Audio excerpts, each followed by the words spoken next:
एक शायर ने बहुत सुंदर कहा है, तेरे दरबार में आकर खुशी से फूल जाता हूँ। तेरे दरबार में आकर खुशी से फूल जाता हूँ। गम चाहे कैसा भी हो, तेरे दरबार में भूल जाता हूँ। तेरे दरबार में आकर खुशी से फूल जाता हूँ। गम चाहे कैसा भी हो, तेरे दरबार में भूल जाता हूँ। बताने बात जो आया था, बताने बात जो आया था, वही मैं भूल जाता हूँ। जो बताने बात जो आया था, वही मैं भूल जाता हूँ।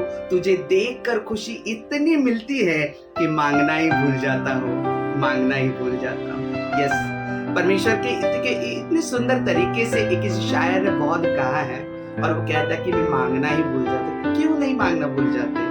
इसीलिए भूल जाते क्योंकि जब परमेश्वर का सुंदर रूप सामने आ जाता है, परमेश्वर जब आपके सामने आ जाता है, जब आप उसके चरणों में बैठ जाते हो, तो आप जब उसको देखते हो, निहारते हो, तो वो ऐसे जैसे एक पिता अपने बेटे को जैसे गले लगा लेता है, वैसे वो परमेश्वर आपको गले लगा जाता है। आप जो मांगने के लिए आए, उसको निहारते निहारते आप वो मांगना ही भूल जाते, मांगना ही भूल जाते। इसीलिए परमेश्वर के वचन मत्ती अध्याय में कहते हैं कि इसीलिए तुम चिंता करके यह न कहना कि हम क्या खाएंगे, क्या पिएंगे या क्या पहनेंगे, क्योंकि अन्य जाति इन सब वस्तुओं की खोज में रहते हैं, पर तुम्हारा स्वर्गीय पिता जानता है कि तुम्हें इन सब वस्तुओं की आवश्यकता है। इसीलिए पहले तुम परमेश्वर के राज्य और उसके धर्म की खोज करो, तो ये सब वस्तुएं तुम्हें मिल जाएगी। आमीन, प्रेज़ द लॉर्ड। ये सब वस्तुएं,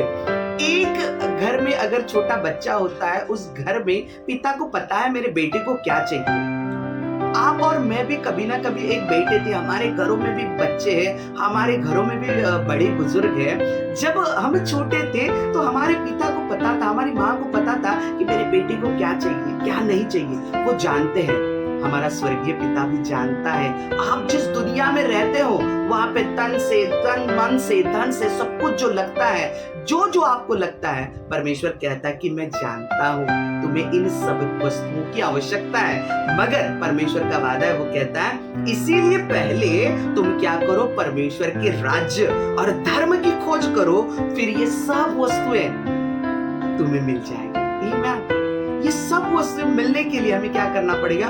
उसके राज्य और धर्म की खोज करनी पड़ेगी। और उसका राज्य इतना बड़ा है, उसका धर्म इतना बड़ा है। ओ परमेश्वर का धन्यवाद।